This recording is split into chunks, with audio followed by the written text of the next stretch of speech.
All right, folks, what is up? Coffee break here with another video, and Jimmy Garoppolo is our starter for Sunday's game. Um, I mean, what else can I say about the situation than what I've already talked about in previous videos? I guess the bottom line for me is you gain nothing starting Jimmy, and you lose a lot more than gain what you going rolling with your starter. Um, you Shanahan is like quickly making decisions that can really get him in the hot seat going into next year. I think it's already a done deal. Like he's going to be in the hot seat, and but the fact is, like, if you don't start Trey and Trey, doesn't get going by next year, then man, he's not gonna sniff halfway through the year next year. If this is the way he's planning to handle the situation. Um, he wants to keep playing his starter because they're not out of contention. Well, let me just tell you something. You're not going to be in contention with your starter. So that's number one. Number two, um, you win on Sunday. Okay, great. You beat a really bad Chicago Bears team. You should have done that against the Colts. But that doesn't mean anything. It doesn't mean you're closer to a playoff contention. Like, you're still miles and miles away from competing against the really good teams. And then number three, you lose, then you have egg on your face yet again. So to me, you have nothing to gain with this move. You have everything to lose. And he's playing a very dangerous game, Shanahan is. That's number one. Um, Now, from what I've been seeing on Twitter, it seems like now the media is starting to question Kyle's decisions and starting to think, well, why the hell aren't we just going with Lance? They're starting to get on board. And I think that people are slowly just losing patience with Shanahan's decisions. It's been quite the roller coaster this year. And Shanahan's decision making in personnel, like who's starting over who, his inability to like trust his rookies is what's really baffling. And there's no development. So this is where, like I said, he's playing a very dangerous game. And if he wants out of here, man, he's pulling all the cards. Here's Matt Mayoko talking about the situation. I'm gonna go ahead and pull this up. Um, let's go ahead and do this. Boop. There we go.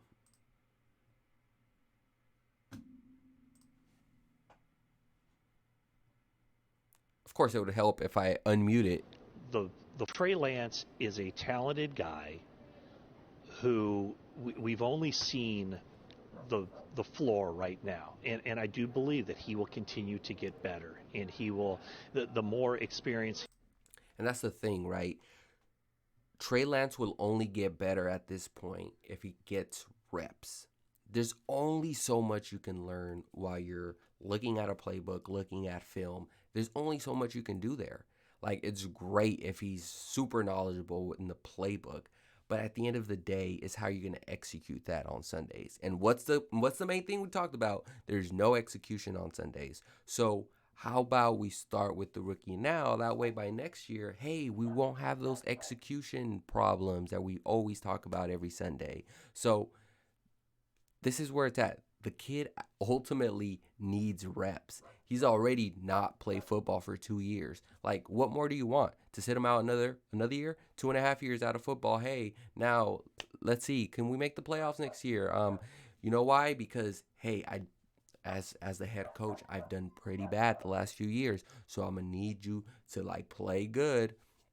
Like, this is the message we're gonna be sending next year if we don't work these, rookie mistakes. If we don't knock these out by this year, you expect them to not have any by next year?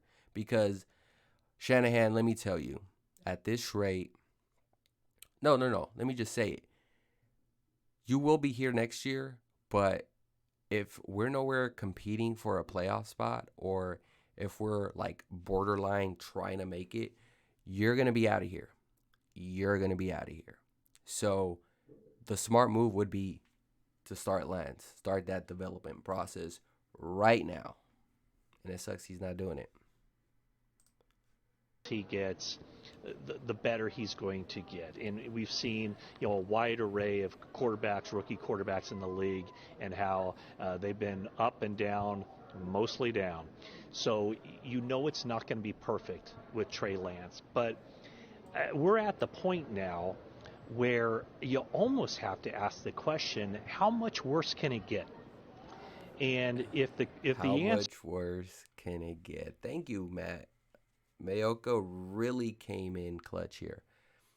How much worse can it get? Seriously, you've lost 4 in a row with your starter. What else do you need to see? What else? That you haven't seen the past, I don't know, 3 years with Garoppolo? It's like we already know what Garoppolo is, and this team is nowhere near close to actually competing. So we all know that Garoppolo really needs everything else to be, going well. Like the defense needs to carry this team. The offense just doesn't need to turn the ball over, doesn't need to have any pressure on them. But we're seeing it where when the defense can't really make the stops and we have to score points, we're not that good. We're pretty bad.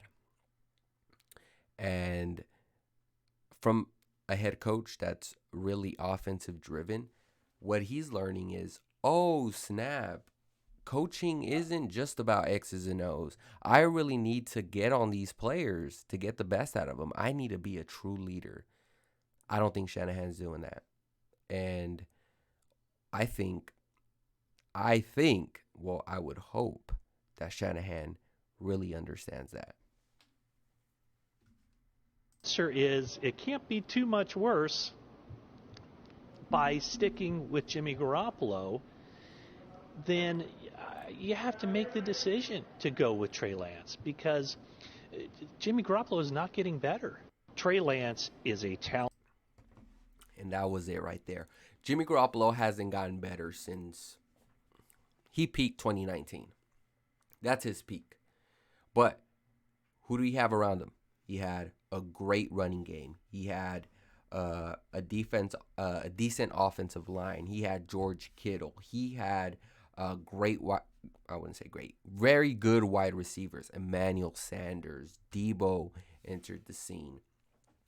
So he had all of that, but that's just on the offensive side. Let's look at the defense. This defense was dynamic. I mean, the edge rushers, Nick Bosa. I mean, the defensive line was just eating with Eric Armstead, DeForest Buckner, linebackers, Fred Warner, right? Quan. Like, they had a really good defense that really carried this team at times and simply was very underrated in that regard. Now, when Jimmy doesn't have that, guess what, Jimmy? Now we need you to step up. He hasn't been able to ring the bell. And that ultimately, what else did we expect? I mean, we already knew that about Jimmy. So this is not is Jimmy's fault chant. This is, why the hell are we still throwing out Jimmy Garoppolo on Sundays, knowing the results that is going to come? We don't have a very strong defense. Like, again, if you beat the Chicago Bears, congratulations, you beat a very terrible team. We're terrible too.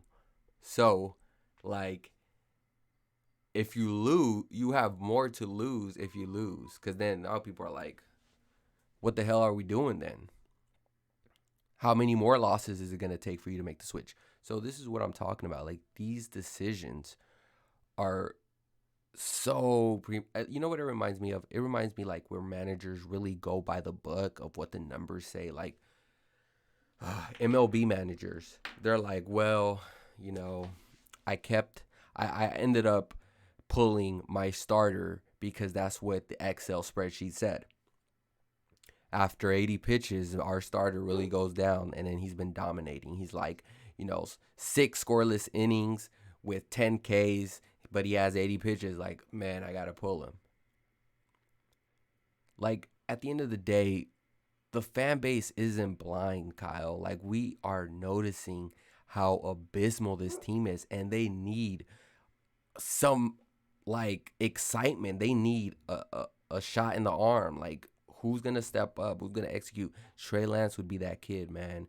Trey Lance would be that kid. And regardless if they lose, they'll rally behind the kid. Why?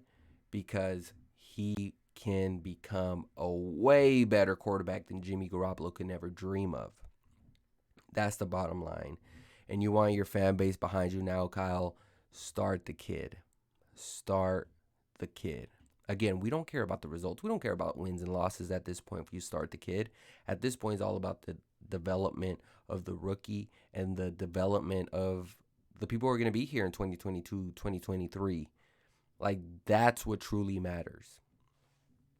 You roll out Jimmy, you're tuning everybody out, and you're going to hear those boo birds again when you come back home.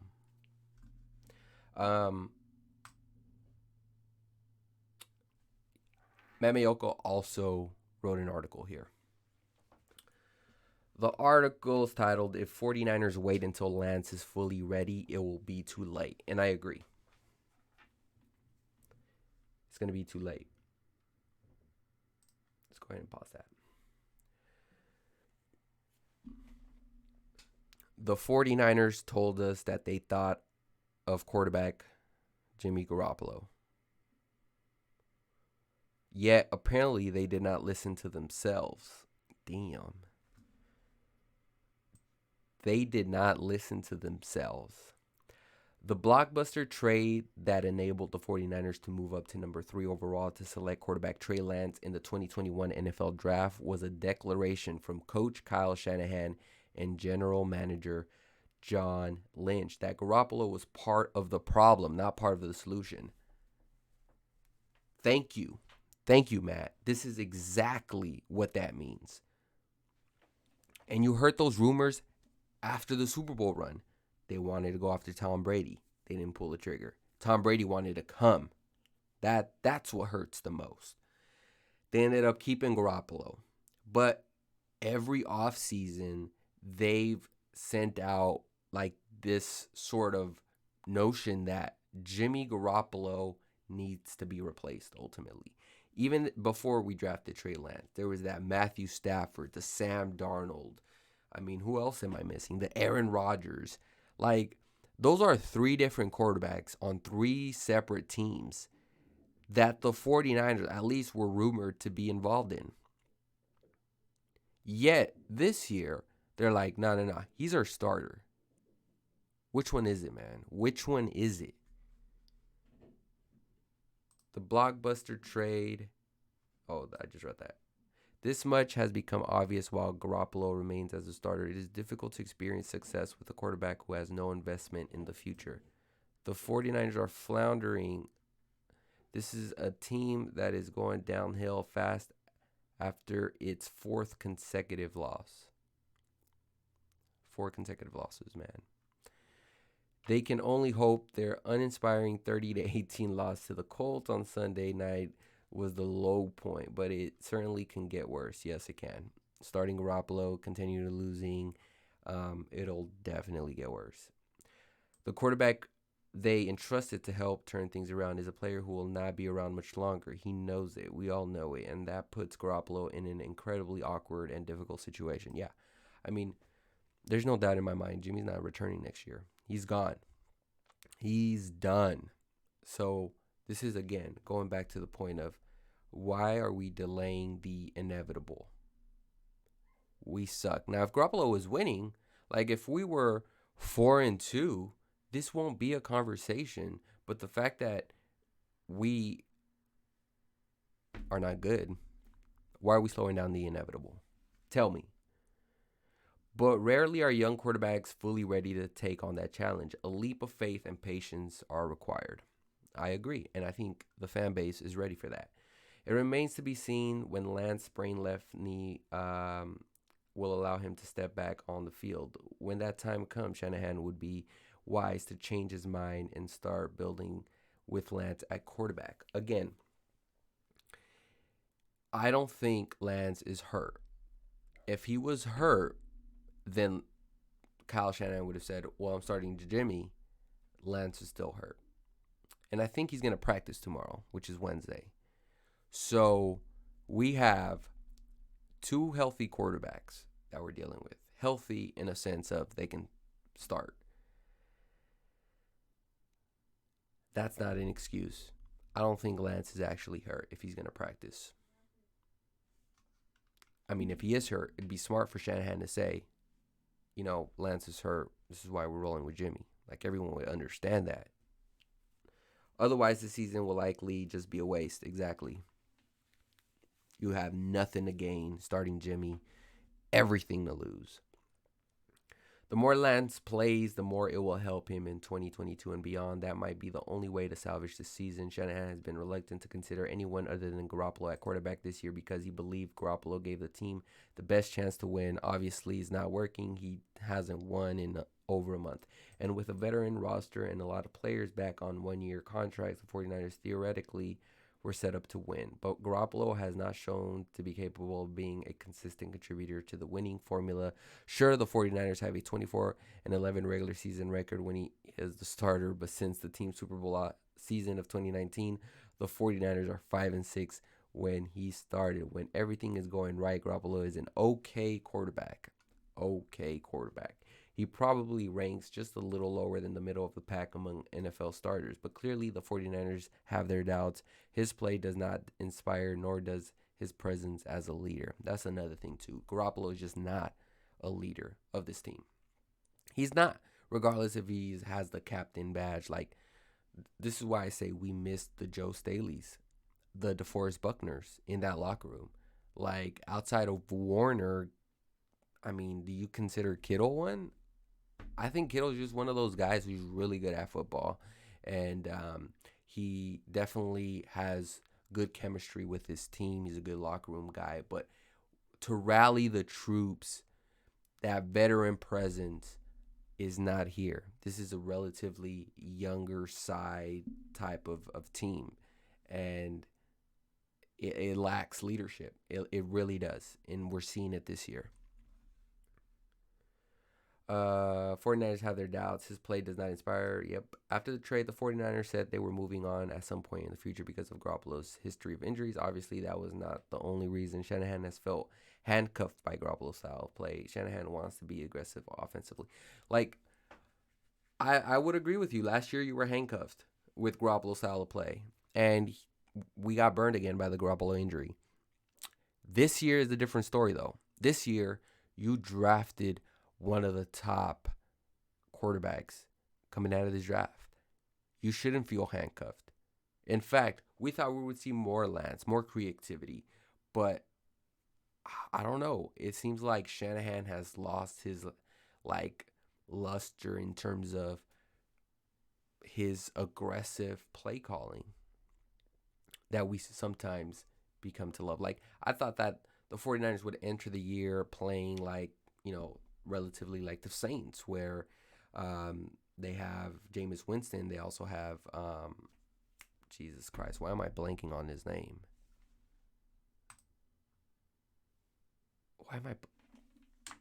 Saints quarterback. Taysom Hill. Jesus Christ. Yeah, I mean, you can use Lance like a Taysom Hill, but for some reason, they said, nah. And so Shanahan has handcuffed himself this season. Garoppolo does not have the arm, the inclination, or perhaps the talent around him to attack down the field, and that's fine. That is fine. Again, we already know what Garoppolo is. As long as the 49ers are running the ball successfully, the defense is playing well, and Garoppolo does not turn the ball over, it is a formula that can result in victories. Obviously, we don't have that. We don't have that defense who really can stop guys in third and long even, who can turn the ball over consistently, give you good field position. We don't have that. And then on the flip side, our running backs are mainly hurt, and offensive line is inconsistent, can't stay on their blocks. So, with Raheem Mostert again out for the year, we're relying on Elijah Mitchell. And, I mean, what happened to all our other running backs? I mean, what the hell happened to Hasty? What the hell happened to Trey Sermon? I mean, again, there's just so much wrong with this. And Shanahan can at least do right by quarterback, but he doesn't want to do it. Let's see. The 49ers need something they are lacking. They need a purpose. I don't even know the identity of this football team. But you put Trey Lance in, we can at least say, hey, we have a young developing quarterback here, and we're looking at 2022. Garoppolo could remain at quarterback, and not a whole lot will change. Maybe the 49ers could string together some victories and look like a decent team over the final 11 games of the season. Then what? Ultimately, this will be Trey Lance's team. This is exactly what I've been saying. I'm just going to stop it right there. Like, ultimately, this season isn't going to work out, guys. Like, let's be real. Let's be real with ourselves. We're not going to make the playoffs, okay? So, what do? We develop young talent. And this is Trey Lance's team. Moving forward, it should be like this week. The fact that it's not really bothers me to the core with Shanahan. Like, I'm fed up with your spreadsheet Excel looking decisions. Okay. We all know that this team is ultimately not playing well. And although they're not mathematically eliminated from the playoffs, they are. I felt like this game is the type of game that has players checked out. Like, so how do you make some noise? How do you bring the locker room back? Is you get them excited for what's to come. And Trey Lance is that. He's the kid. New kid on the block. He's going to be here for a few years. And so that's it. That's it. And Shanahan should know this already. He's done it with this early on with CJ Beathard. And we had Jimmy Garoppolo on the sidelines. Everyone's waiting. Like, come on, just put him in. And it ended up working out for him, right? Niners won, the remaining 5 games in that 2017 season. Ironically, it started with the Bears in Chicago. And so it would have been poetic justice if Trey Lance would get the start this Sunday. But to me, there's just so much wrong with this team. The personnel decisions, the draft choices, that that's why I started looking at coaching. I started looking at the front office, because this team just didn't look like they were ready to play week in and week out.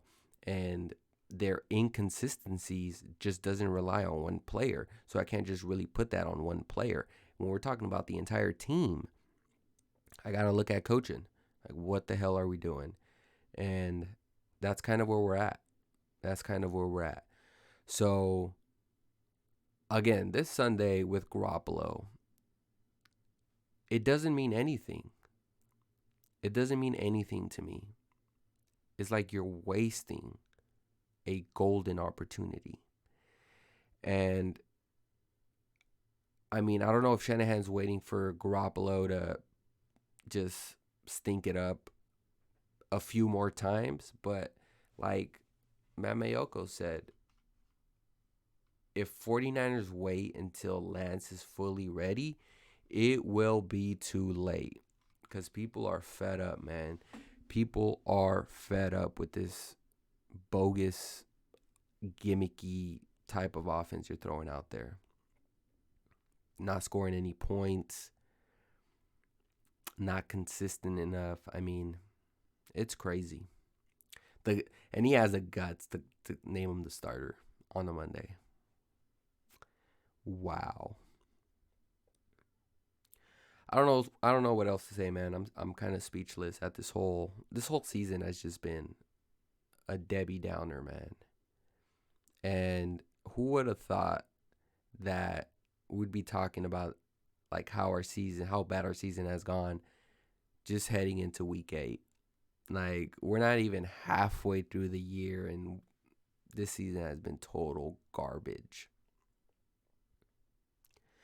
Um a lot of it has come back to I mean, the Buckner sacking Garoppolo at the end of the game was poetic justice for him, but it also just kind of speaks to how this front office has handled certain situations that's really come back to bite them. I mean, Solomon Thomas is playing well with the Raiders, right?